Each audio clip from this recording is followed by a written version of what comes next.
Kadrun adalah seorang pria jomblo yang otaknya sedikit koplak dan konyol. Dia baru saja selesai berolahraga senam 5 jari di kamar mandi. Setelah itu, dia hendak keluar dari kamar mandi tanpa menyiram para calon presiden dan calon profesor yang tercecer di lantai. Tapi baru saja satu langkah, kakinya menginjak para calon orang besar yang sudah dia keluarkan. Kadrun pun terpeleset dan jatuh. Sambil meringis dengan kesal, Kadrun pun berkata, "Kampret, belum jadi anak aja udah bikin gua celaka. Dasar anak durhaka."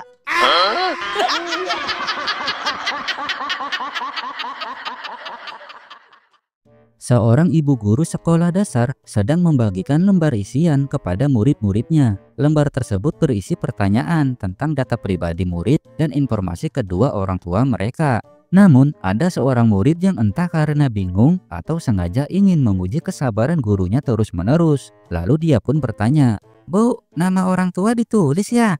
"Iya, ditulis," jawab sang guru dengan sabar. Tak lama kemudian, si murid bertanya lagi, "Bu, alamat orang tuanya ditulis juga?" Mendengar muridnya terus bertanya, bu guru pun walaupun dengan sedikit kesal masih menjawab, "Ya iya dong, ditulis." Beberapa menit kemudian, murid itu kembali angkat tangan dan bertanya lagi, "Bu, jenis kelamin orang tuanya juga ditulis?" Ibu guru yang sudah kehilangan kesabaran akhirnya menjawab dengan nada tinggi, yang itu jangan ditulis, tapi digambar sekalian."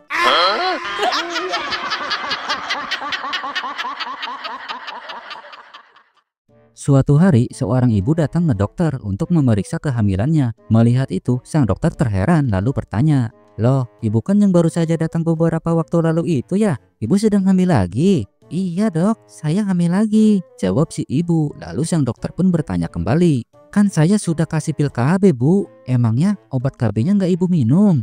"Diminum kok dok." "Kalau emang benar diminum, lalu kenapa ibu bisa hamil lagi?" Mendengar itu, dengan santai si ibu pun menjawab, "Ya gimana nggak hamil lagi dok? Obat KB sudah saya minum.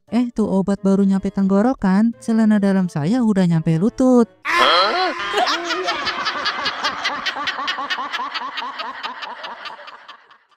Seorang ayah datang ke dokter psikiater untuk mencari solusi atas perilaku anaknya yang sangat nakal.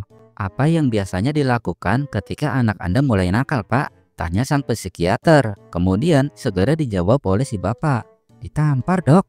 "Wah, itu bukan cara yang tepat, Pak. Sebaiknya anak Anda dinasihati dengan lembut, bukan ditampar." Mendengar jawaban sang dokter psikiater, si bapak menghela napas dan menjawab, "Nah, itu dia dok masalahnya. Setiap kali saya mencoba memberi nasihat, justru saya yang ditampar."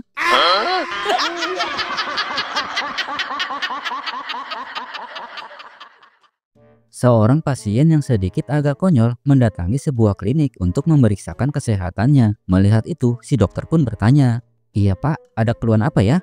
Kemudian si pasien pun menjawab, "Ini dok, saya mau periksa badan saya. Badan saya pada sakit dok." Lalu kemudian dokter pun berdiri mau memeriksa lebih dekat kondisi pasiennya sambil bertanya, "Panas enggak pak?"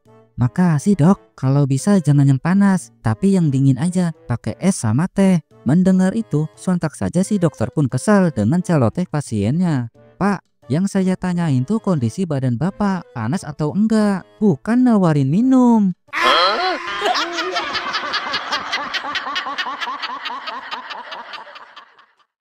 Ada dua sahabat, Odah dan Inem, yang sama-sama bekerja sebagai wanita penghibur. Suatu hari, Odah merasa penasaran kenapa Inem meski lebih tua selalu memiliki lebih banyak pelanggan. Dengan rasa ingin tahu, Odah pun bertanya, "Nam, saya perhatiin kok pelangganmu banyak banget ya. Apa sih rahasianya?"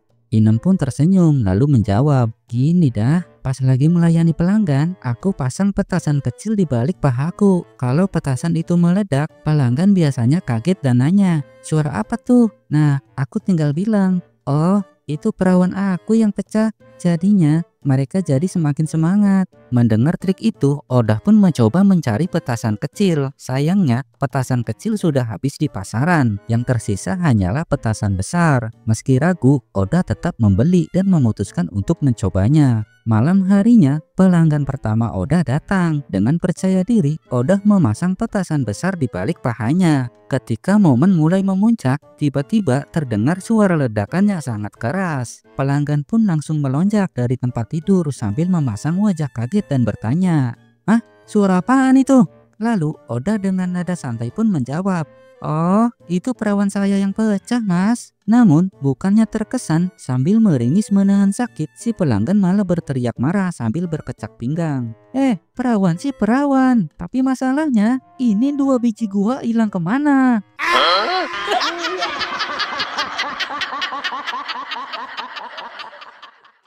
Kisah ini terjadi pada malam Jumat yang lalu. Sebut saja namanya Rindi. Karena pekerjaan yang tidak bisa ditinggalkan, Rindi harus lembur hingga larut malam di kantornya. Ketika akhirnya ia selesai dan hendak pulang, Rindi memutuskan untuk menyetop taksi.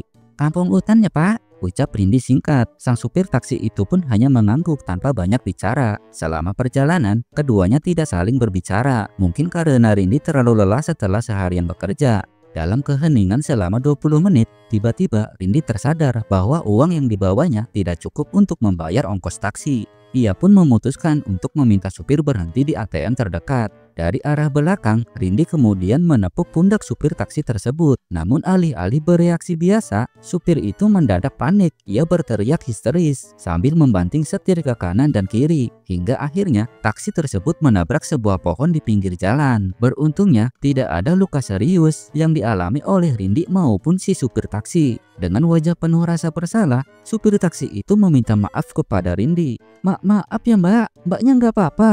Tolong lain kali jangan nepuk pundak saya kayak gitu Mbak. Itu bikin saya kaget setengah mati," kata supir itu dengan nada gemetar. Lalu dengan ekspresi bingung, Rindi pun berkata, "Loh, masa cuma ditepuk pundaknya aja sampai kaget begitu Pak? Soalnya ini hari pertama saya jadi supir taksi Mbak. Dan Mbak adalah sewa pertama saya. Masa sih segitunya Pak? Kayak sedang ditepuk setan aja. Tapi sebelumnya, Bapak kerja apa emangnya?" Lalu dengan raut wajah polos, supir itu menjawab, "Sebelumnya, selama 20 tahun, saya jadi supir mobil jenazah, Mbak."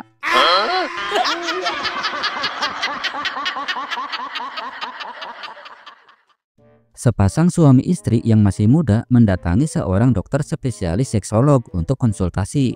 "Dok, kami baru saja menikah dan ingin tahu apakah cara kami berhubungan bercocok tanam sudah benar atau belum. Bisakah dokter melihat dan memberi pendapat?" ujar sang suami. Sang dokter seksolog pun sempat terkejut, namun akhirnya mengangguk setuju. Pasangan itu pun naik ke ranjang praktek dan mempraktekkan hubungan mereka. Setelah selesai, sang dokter seksolog memberikan penilaiannya. "Ya, cara kalian sudah benar. Silakan kalian bayar administrasinya sebesar 50.000 di depan ya." Setelah membayar, pasangan itu pun pergi. Namun keesokan harinya mereka kembali lagi dengan permintaan serupa. Kali ini mereka mencoba gaya yang berbeda. Hal ini terus berulang kali 4 hari berturut-turut dengan pasangan itu selalu datang dan mempraktekkan posisi baru. Lalu pada hari kelima, sang seksolog tidak tahan lagi dan bertanya, "Saya sudah melihat bahwa kalian melakukannya dengan benar dan tidak dengan cara yang salah, serta tampaknya sudah sangat ahli. Kenapa kalian terus kembali?" Mendengar itu, sang suami pun menjawab dengan santai, "Kamar hotel itu sewanya mahal dok, sedangkan di sini kan cuma 50.000. Itu kan murah dok."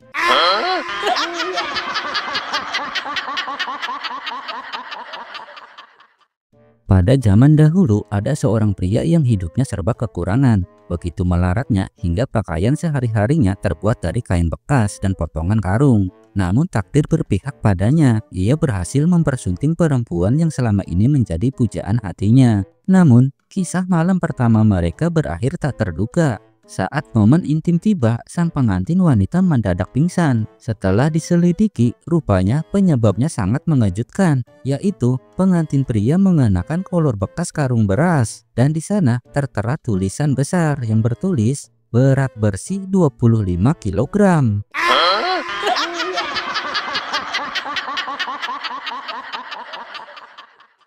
Seorang pria desa yang teguh menjaga keperjakaan sepanjang hidupnya hingga menghembuskan napas terakhir di usia 80 tahun tetap menjadi perjaka sejati. Sebelum menghembuskan napas terakhirnya, dia memiliki permintaan khusus, yaitu ingin di batu nisannya nanti dituliskan juga kata-kata, "Aku lahir sebagai perjaka, hidup sebagai perjaka, menua sebagai perjaka, dan mati pun tetap sebagai perjaka." Namun karena tulisan itu terlalu panjang, tukang batu nisan memutuskan untuk meringkasnya menjadi "Belum merasakan surga dunia."